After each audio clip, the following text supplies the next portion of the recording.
Chapter 35. Moreover, Josiah kept a Passover unto the Lord in Jerusalem, and they killed the Passover on the 14th day of the first month. And he set the priests in their charges, and encouraged them to the service of the house of the Lord, and said unto the Levites that taught all Israel, which were holy unto the Lord, Put the holy ark in the house, which Solomon the son of David king of Israel did build. It shall not be a burden upon your shoulders. Serve now the Lord your God and his people Israel, and prepare yourselves by the houses of your fathers, after your courses, according to the writing of David king of Israel, and according to the writing of Solomon his son. And stand in the holy place according to the divisions of the families of the fathers of your brethren, the people, and after the division of the families of the Levites. So kill the Passover, and sanctify yourselves, and prepare your brethren, that they may do according to the word of the Lord by the hand of Moses. And Josiah gave to the people, of the flock, lambs, and kids, all for the Passover offerings, for all that were present, to the number of 30,000, and 3,000 bullocks. These were of the king's substance. And his princes gave willingly unto the people, to the priests and to the Levites. Hilkiah and Zechariah and Jehiel, rulers of the house of God, gave unto the priests for the Passover offerings 2,600 small cattle and 300 oxen. Conaniah also, and Shemaiah and Nathaniel his brethren, and Hashabiah and Jael, and Jozabad, chief of the Levites, gave unto the Levites for Passover offerings 5,000 small cattle and 500 oxen.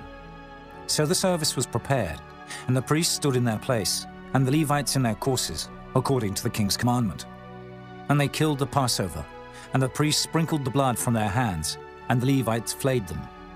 And they removed the burnt offerings, that they might give according to the divisions of the families of the people, to offer unto the Lord, as it is written in the book of Moses. And so did they with the oxen. And they roasted the Passover with fire, according to the ordinance. But the other holy offerings sod they in pots, and in cauldrons, and in pans, and divided them speedily among all the people.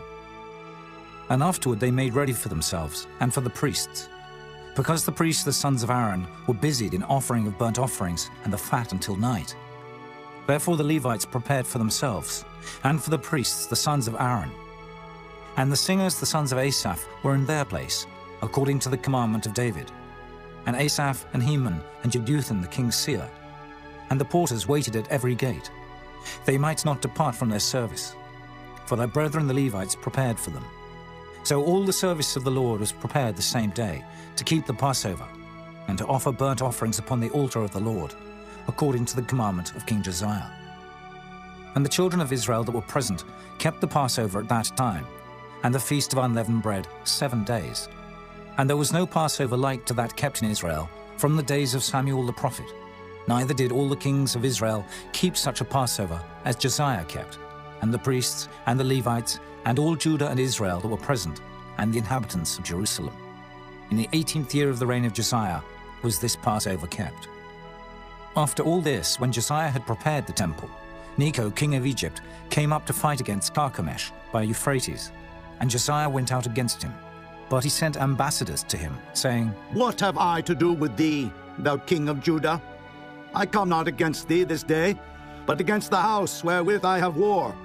For God commanded me to make haste, forbear thee from meddling with God, who is with me, that he destroy thee not. Nevertheless, Josiah would not turn his face from him, but disguised himself, that he might fight with him, and hearkened not unto the words of Necho from the mouth of God, and came to fight in the valley of Megiddo. And the archers shot at King Josiah, and the king said to his servants, Have me away, for I am sore wounded. His servants therefore took him out of that chariot, and put him in the second chariot that he had, and they brought him to Jerusalem, and he died, and was buried in one of the sepulchres of his fathers. And all Judah and Jerusalem mourned for Josiah. And Jeremiah lamented for Josiah. And all the singing men and the singing women spake of Josiah in their lamentations to this day, and made them an ordinance in Israel. And behold, they are written in the lamentations. Now the rest of the acts of Josiah and his goodness, according to that which was written in the law of the Lord, and his deeds, first and last, behold, they are written in the book of the kings of Israel and Judah.